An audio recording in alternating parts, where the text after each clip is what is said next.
what would life look like if I took a quantum leap in my ability to get way more done in way less time with way less effort? Focus is so much simpler and straightforward and in my control. How do we set down that instant gratification, embrace the long game? I think that's what we're all after. Progress in ourself, progress in our business, and progress in the world. All right, what's up, my entrepreneurial friends? Welcome to Voice and Impact. Today, I'm going to share with you the values of the organization. And when I talk about values, I don't mean head in the clouds values. I mean practical values that can guide our behavior, which in my experience has helped me generate lots of success, lots of money as an entrepreneur, and build business that matters. So here are the 4 acting values of Voice and Impact. Number 1, be radically authentic. Number 2, communicate earnestly. Number 3, focus intentionally. And number 4, over-deliver. Now, I was talking about these values with my director of content, Jade. Shout out to Jade, she's awesome. And she had mentioned that she's very curious for me to dive into each of these values. And so over the next 4 weeks, I'm going to be sharing a short little video explaining some of my practical insights about each of these individual values. Today, we're really going to focus on focus intentionally. And I think focus is a really interesting topic because whenever there's a lot of things on our plate, what do we tell ourselves? We tell ourselves this: I gotta focus, I gotta focus, I gotta focus, I gotta focus, I gotta get this done, I gotta really laser my attention in and focus. And for me, it took me a really long time to understand what focus meant. And I had some misunderstandings or some misconstrued definitions that actually weren't serving me. And then I've arrived at some lessons that have really helped me get more done in less time with less effort. And so today, we're going to be diving into some of those challenges, the bridge, and the solution set that I've discovered to do just that. Let's get right into it. I have this value, and there's 2 words in it, right? Intentionally focus. And I feel like it's going to be really important to understand both of those sides, because if you're an entrepreneur, if you own a business, if you're making strides, especially as a solopreneur early on in the process, there's a lot of things we're juggling, right? We got to find new clients. We got to deal with our finances. We got to do all of the operations. We've got to do the lead generation, the sales process, the content creation. There's a lot to do. And so it can feel like, because there's such a pile of things to do, that we need to be focused all the time. And that's actually the first belief that I needed to debunk. I don't need to be focused all the time. And so intentional focus is just an ability to know, when am I focused and when am I not? Because for whatever reason, in the culture that we live in, it feels as though we need to be making progress all the time, 100% of the time, or we're not going to generate success because we value our actions so much. Now, don't get me wrong here. I think we live in a phase of evolution of humanity where our action matters more than ever before. But we are human beings. We are not human doings. And so my first takeaway here is learning to toggle on and off. Am I toggled on right now, in which case I give myself the space and time to be focused and make intentional progress, or am I toggled off, in which case I'm a little bit more in an autonomous state? But once we get past that threshold of the ability to be on or be off, to be clear, when I say off here, I don't mean sitting on the couch or laying down or hanging out with your friends. I mean off in the external and in the internal. In other words, I'm not thinking about my projects that I need to get done. I'm not thinking about tomorrow's work because I'll get it done tomorrow. I'm not thinking about all the things that I have to do, because the matter of the fact is, there's always going to be more to do. If you want to generate a successful business, there's going to be years of effort and labor and work and ideas and creative thoughts and whatever in order to make that happen. I don't know about you, but for me, those thoughts consume energy. And so when I'm in that off position, though I'm not rigid about it, I tend to give myself permission to actually not make progress in my thinking. And then the other thing that we really need to understand here, or that I really needed to understand, is because there's so much to do, it feels like, or felt like for me, that I needed to do it all at the same time. One of the things that I've learned about focus is you can only ever do one thing at a time. I'm going to be clear here. This is something I have pushed back against for years. I'll remember when I was in college, I was taking a psychology class. The psychologist was like, hey, you can only ever do one thing at a time. And I was like, whatever. And, she made us try to draw a circle with our right hand and a square with our left hand, or like itch my head and do something with my foot. And I was always like really pushing back at the idea. If you think about it, it's kind of true. Like if I'm multitasking and I'm trying to text somebody and get something written at the same time, like a long form piece of content or an outline, I'm actually just shifting my attention from texting back to long form, from texting back to long form. And it's not that we can't do more than one thing at a time. It's not that we can't make progress on more than one thing at a time. But what I've noticed is that the rate of progress is significantly different when I'm only doing one thing versus when I'm managing multiple different tasks at the same time. Like even right now, I had a work text come up that I just needed to look at. I found myself needing to pause for a second to remind myself of the context so that I can actually continue to have a meaningful conversation right now. So what I've learned is that in order for me to eliminate distraction, defining where my focus is right now is actually really helpful. But not just defining it. For me, focus does really well in a container. So I know that right now, for the next half hour or so, all of my attention, all of my focus is going to be on trying to give value to the lovely person that is watching this video through this outline of ideas that I have about how we can cultivate intentional focus and focus intentionally, and the results and the challenges associated with that journey.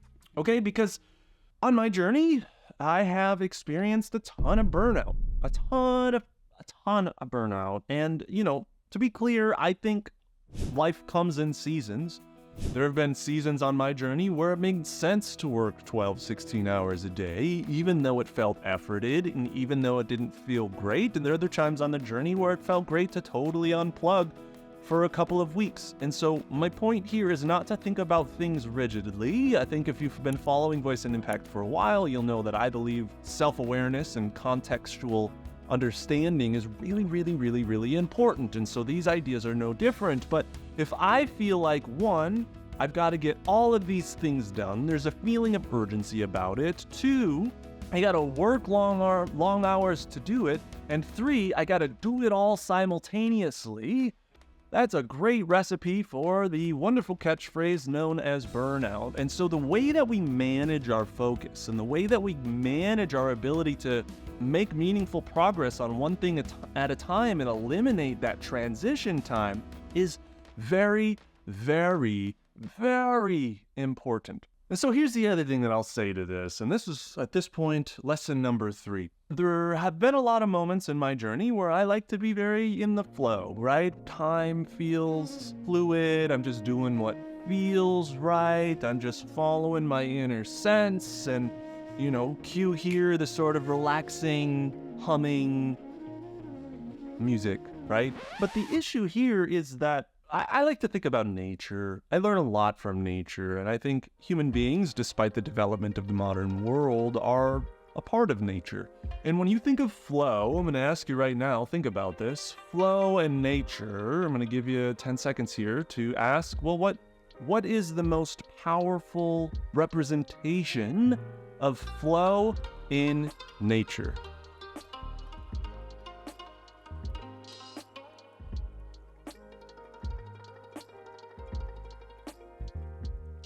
Well, if you're like me, I've observed a river. Rivers can do unbelievable things. They can travel the whole world, they can carve through rocks, and they're constantly flowing. My ideology or my thinking is, well then, if there's structure and there's flow, and I've seen a lot of young entrepreneurs resist that structure for a lot of different reasons, what is the structure then of a river? The structure is the riverbed. What would a river be without a riverbed? And that would be a flood. And you know what floods do? They cause harm. There's nothing wrong with flow. There's nothing wrong with structure. It's not one or the other. It's the synergy between the two. And so one of my biggest lessons is that progress, which is what we want as entrepreneurs, progress in the development of our company, progress in the development of ourself, progress lives at the intersection of structure and creativity, or structure and flow.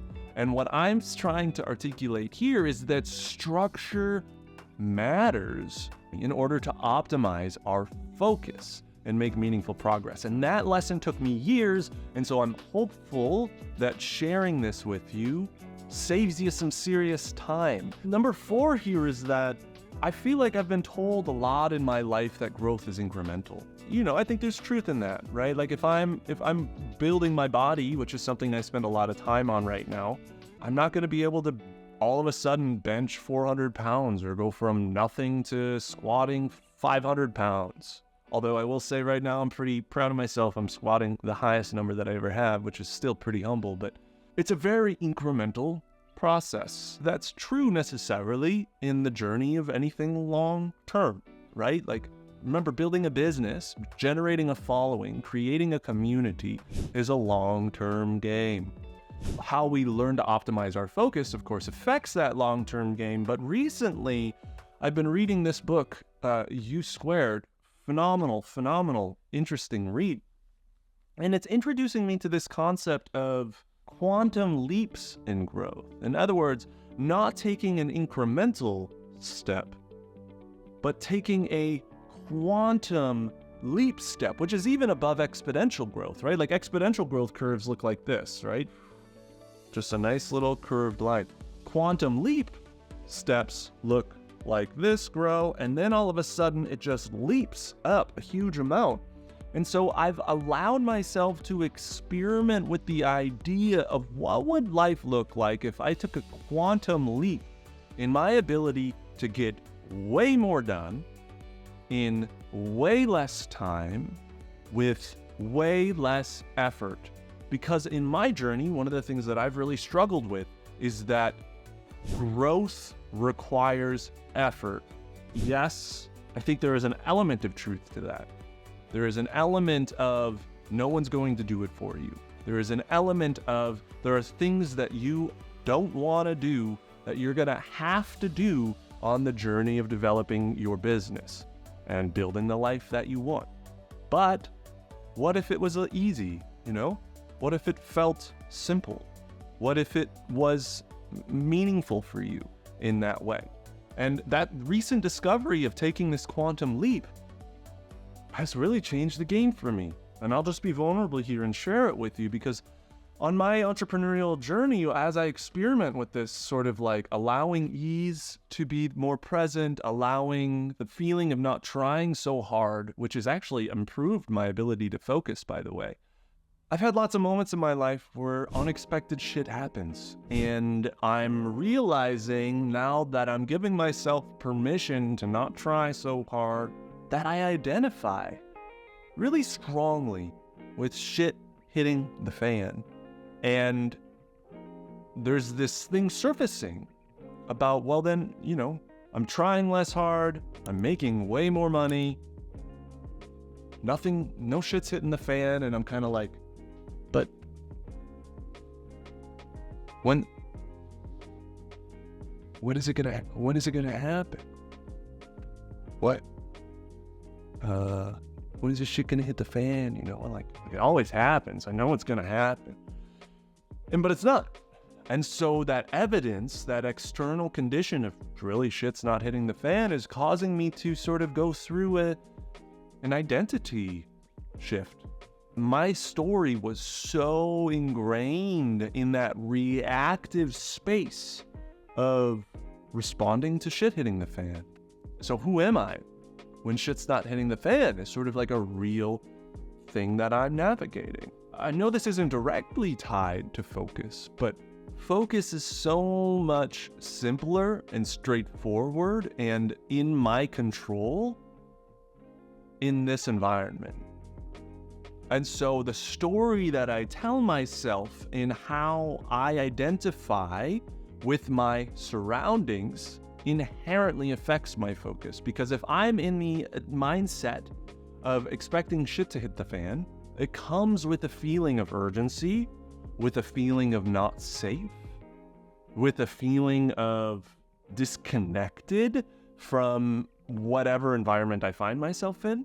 The real question here, how do you think that affects my focus?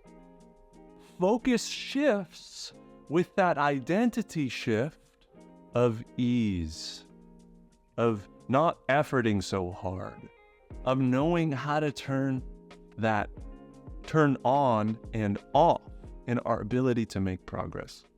And I feel like our model that we're raised into has done us a disservice. And that disservice is, we're always trying to be sold something to solve some problem, and we don't need to wait all that long. And if we want it, it's immediate. And the catchphrase I'm referring to is, of course, instant gratification.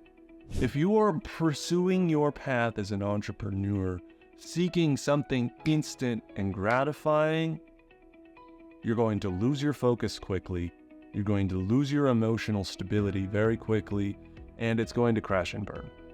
I know this because it's happened to me.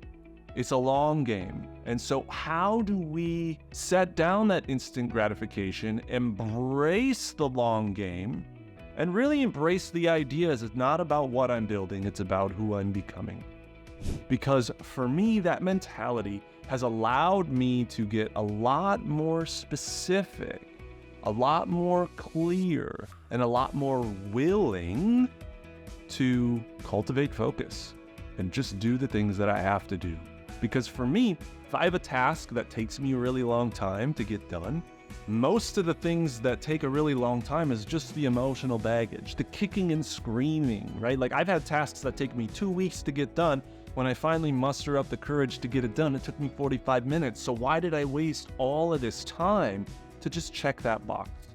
Within all of these ideas, focusing on one thing at a time, giving that focus a container, right? So making this video for 30 minutes, or writing up that contract for 15 minutes, or developing that website for a 3-hour container, and just making progress in that container instead of feeling like you need to sit down until it's just fucking done. Eliminating distractions, allowing room for that flow, but also embracing that flow with structure so that it doesn't flood your environment and cause harm. Embracing the idea of seasons, efforting extra when it feels necessary, and not efforting extra when it doesn't. And all of this, my friends, comes with self-awareness. But if you focus intentionally, if you have intentional focus, and you're doing these things, from my perspective, progress is the only result. And I think that's what we're all after. Progress in ourselves, progress in our business, and progress in the world. In order to do this, really, it's about creating systems. Systems of managing yourself, systems of managing your company. So that's what I have to say about intentional focus. I feel like I'm still learning on how to structure my ideas, so I appreciate your patience as I do so, and I hope you found some value in these thoughts. If you did, let me know in the comments. Those comments really do help fuel me to keep going through this new journey with me. So I appreciate you. Good luck out there, and I'll see you next time. Bye.